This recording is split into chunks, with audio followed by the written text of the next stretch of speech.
Fala aí, galerinha, tudo bem com vocês? Aqui é o professor Eurípedes. Estou aqui numa nova casa, né, no estúdio aqui do meu irmão, tá bom? E estamos gravando essa aula aqui para vocês da nossa sexta semana de língua portuguesa do volume 3, pessoal, tá? Esse PET que é distribuído aí pela Secretaria de Educação do Estado de Minas Gerais, e esse volume 3 ele tem a característica de ser o terceiro bimestre. Nesta semana 6, pessoal, nós vamos fazer um apanhado aqui, olhando diretamente para a tela, que o nosso eixo temático ainda vai ser a compreensão e produção de textos. Tranquilo? O que ele vai colocar aqui para nós? O tema vai ser, continuando, né? Interpretação de textos, continuando com o curtiço, estão lembrados aí do volume não, da semana 5 e semana 4, eu acho que começou a entrar um pouco na semana 3 também, tá? E o que nós vamos ver aqui nesta semana 6? Aí vai acumular tudo. Semana 1, 2, 3, 4, 5. Vai acumular tudo aqui para a semana 6. Tá certo, galera? E aqui vai ser acumulado o quê? Olha só. Modalização dos textos, pronomes pessoais, resenha crítica. Nós falamos sobre isso. E o gênero graphic novel e o romance do O Cortiço. Nós verificamos isso aí, foi no volume 5 e volume 4, tá certo? Então, o que nós vamos fazer aqui agora? Como é um apanhado geral, nós vamos passar para os exercícios, tem um texto para que vocês possam ler. Para os meus alunos que vão fazer pelo Conexão Escola 2.0, essa atividade ela estará lá no formulário. Para aqueles alunos que vão idealizar, né, ou vão ter que ir nas escolas pegar esse PET impresso, aí você vai ter que vai demandar um tempo aí para o professor, tá certo? Mandar as respostas para vocês, tá certo? Tranquilo? Então tem que tomar muito cuidado aí na hora que vocês forem fazer essas atividades, principalmente manuscritas, que é o PET impresso. No nosso caso aqui, o PET vai estar em formulário, lá no Conexão Escola 2.0 não vai ter problema. Então bora lá. E aqui, galera, já tem, né, o título do livro. Essa capa aqui ele está no estilo HQ. Vamos partir agora para as atividades. Então, olha lá. Aqui, galera, ele já vai mostrar para vocês o seguinte: leia a resenha crítica escrita por Natália Menezes. Beleza? Na resenha, pessoal, você já tem aqui o título e a obra relacionado, o nome dessa obra, que é o Cortiço, o autor, Aloysio de Azevedo, e quem que está fazendo digamos assim, a crítica com relação ao livro é a Natália Menezes. Professor, como é que é esse negócio aí que a gente fala sobre resenha crítica? Galera, é o seguinte, as características da resenha crítica, você tem lá a bibliografia, o título, quem que é o autor, entendeu? As características que vai envolver a crítica, o que a pessoa que está fazendo a crítica vai querer dizer sobre esta obra. Vai ter o lado mais voltado para o lado social, o lado técnico, tá certo? Então vai depender muito de quem está fazendo a crítica. Então você tem o texto todo ele aqui já para vocês, aí vocês vão ter que ler o texto, tá certo? Senão o texto é longo, vai demandar eu tá fazendo digamos assim, a leitura para vocês, mas já debatemos demais sobre o Curtiço, falamos sobre a Bertoleza, tá certo? Falamos sobre o João Romão e tal. Então tá tudo aqui. Quem que está falando sobre o Curtiço? A Natália Menezes. Aí você vai falar assim, professor, uma das características que a gente pode pegar do texto, galera, presta atenção. Você pode começar a pegar as características do texto aqui, ó. O Curtiço é um livro escrito no ano de 1890, viu? Então já começa a demonstrar aqui, ó. Por quem? Pelo Aloysio de Azevedo, grande autor. Então ele está já dando quais são as características com relação a essa crítica, a resenha crítica, ele vai ter muito isso, tá? Aqui ele já vai falando também sobre o aspecto histórico. A história se passa no Brasil durante o século XIX, sem a data precisa. Aí vem a autora, né? Ela está fazendo essa demonstração da resenha, falando sobre a obra. É narrada em terceira pessoa, com o narrador onisciente. O que é o onisciente aqui, hein, professor? O onisciente é aquele que participa de tudo, tá certo? Ele participa de tudo aqui dentro da obra, tá? Ou seja, ele tem conhecimento de todos os acontecimentos, sejam ações ou pensamentos. Então, foi aquilo que eu falei para vocês, tá? Ele fala com relação ao tempo linear. O que é isso, professor, tempo linear? Ele terá lá o seu início, desenvolvimento e a parte final, tá certo? Ele vai ter, uma característica narrativa comum, tá bom? E isso aqui, galera, quando te perguntar sobre as características, já começa por aqui, ó. Da obra é narrada até a parte final, tá certo? São perguntas que podem cair para você, aí você tem que, ó, ficar esperto, tá certo? No final aqui vem a recomendação da autora. O que ela está querendo dizer? A obra é pertinente? A obra é boa? Será que eu posso ler essa obra? É obrigatório? Não sei, tá? Aí vem as recomendações dela, ela diz: aliás, acho extremamente necessário que as pessoas tenham contato com esta obra, que demonstra como sempre foi cruel, desorganizada e sentimental as relações entre as pessoas, meio, consciência e valores. Isso aqui é a opinião de quem, galera? A opinião tá aqui, ó, da Natália Menezes. Tranquilo? Viu como é que foi fácil?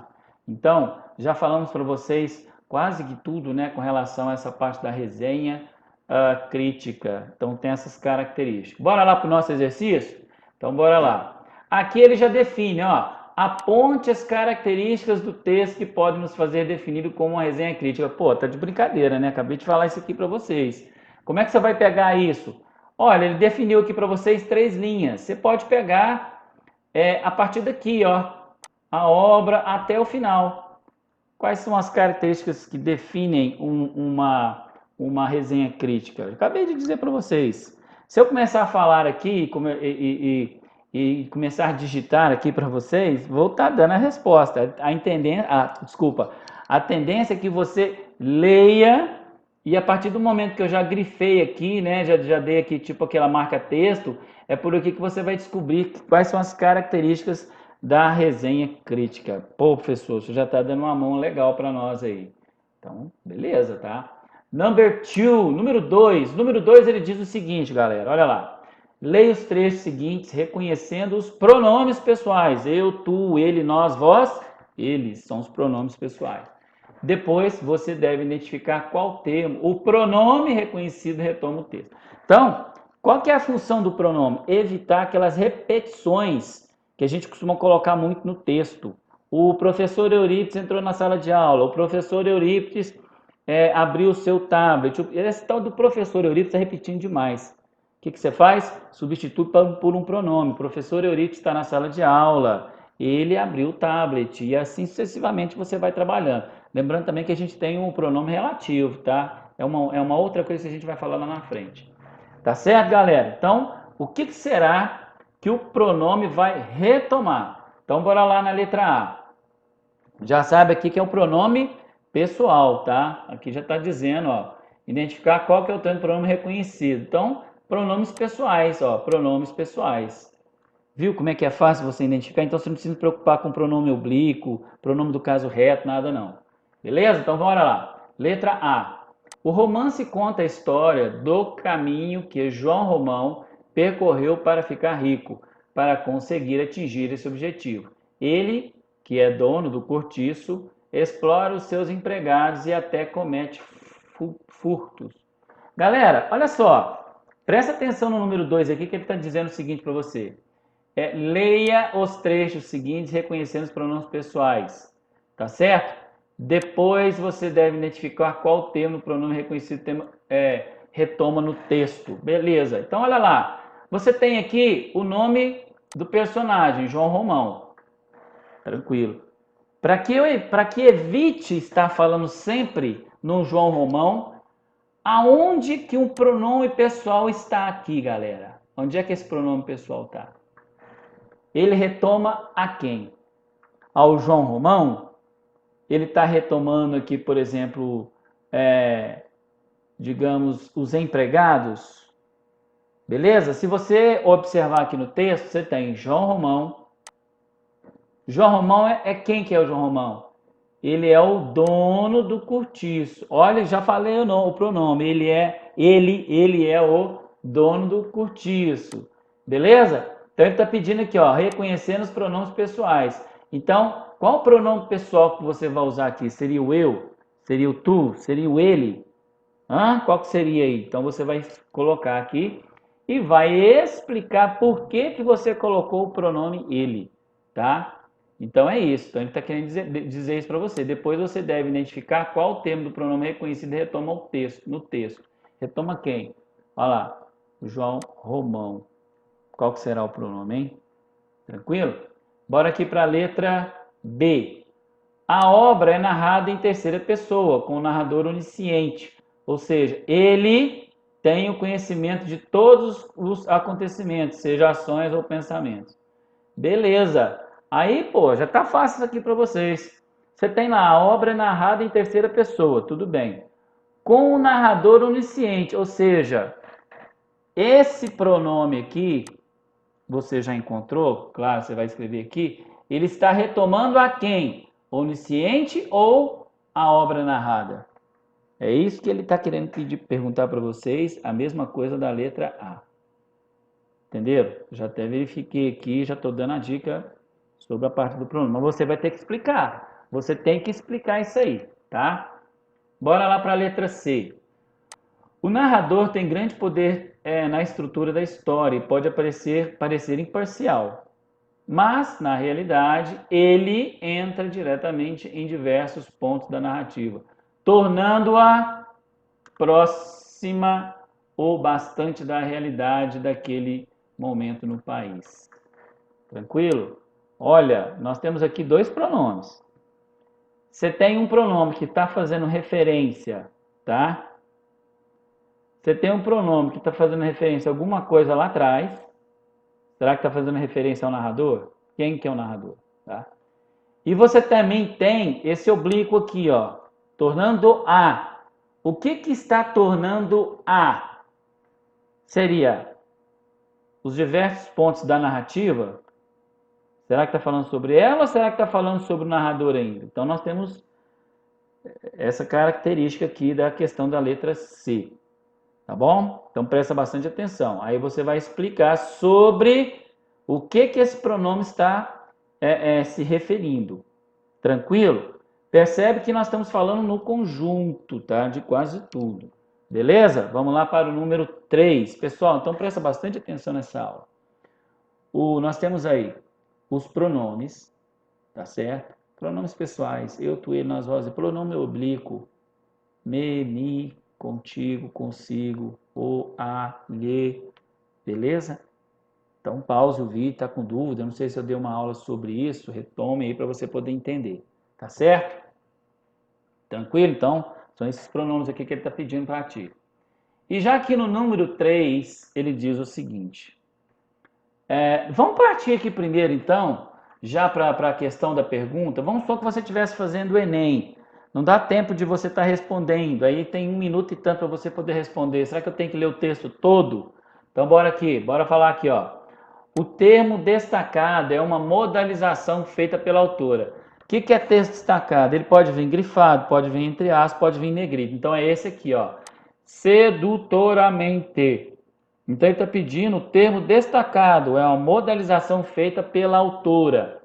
Retome o conteúdo da semana 1 e responda qual é o tipo de modalização usada.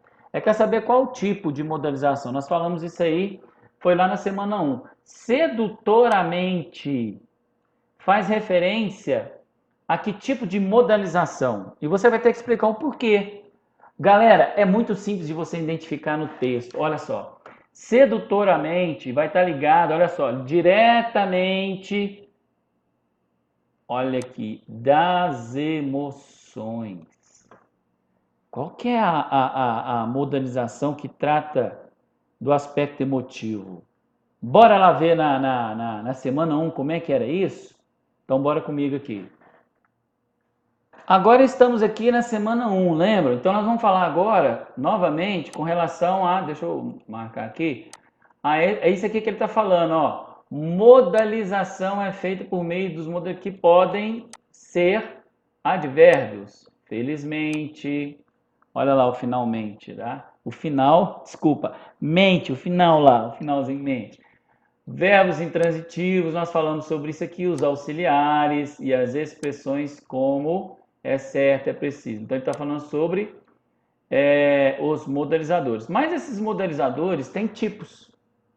Você tem aqui os asseverativos, tá certo? É aqueles que têm certeza do discurso. Dubitáveis, é aquele que será que tem dúvida.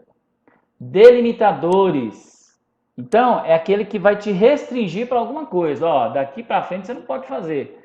Deontológicos, o que esses deontológicos vai fazer? Galera, ele obriga você a fazer algo. E os afetivos? Trabalha com o quê? Será com emoção? Olha que eu identifiquei com vocês aquele fragmento lá, como é que você vai explicar isso na questão número 3, tá certo? Ó, pause o vídeo, ouça tudo que eu falei para vocês com relação a esses modelizadores. Tranquilo? Então bora voltar lá no nosso exercício. De volta aqui no nosso exercício número 3, então é isso. Será qual tipo de modelização é o nome sedutoramente? Ó, tá ligado às emoções. O que fica ligado às emoções? Ah, professor, já deu a dica. Já vou dar a resposta direto aqui para o senhor. Viu? Eu nem li todo o fragmento que está colocado aqui. Porém, na hora que ele falou sobre qual tipo de modelização, já bato o olho aqui, ó, igual estou fazendo com vocês. Ó. Ele falou que está marcado, vou ver se tem alguma coisa para trás aqui, não vi nada, mas para frente achei algo que pode significar um tipo de modelização que está ligado muito à emoção. Tranquilo, pessoal? Então, encerramos aqui a nossa aulinha, tá? Baseado aí na nossa semana 6 da língua portuguesa, do volume 3, que significa o terceiro bimestre. Tranquilo? Então, ó, galera, vai um abração aqui do professor Eurípides e vamos aguardar aí o volume número 4. Até mais!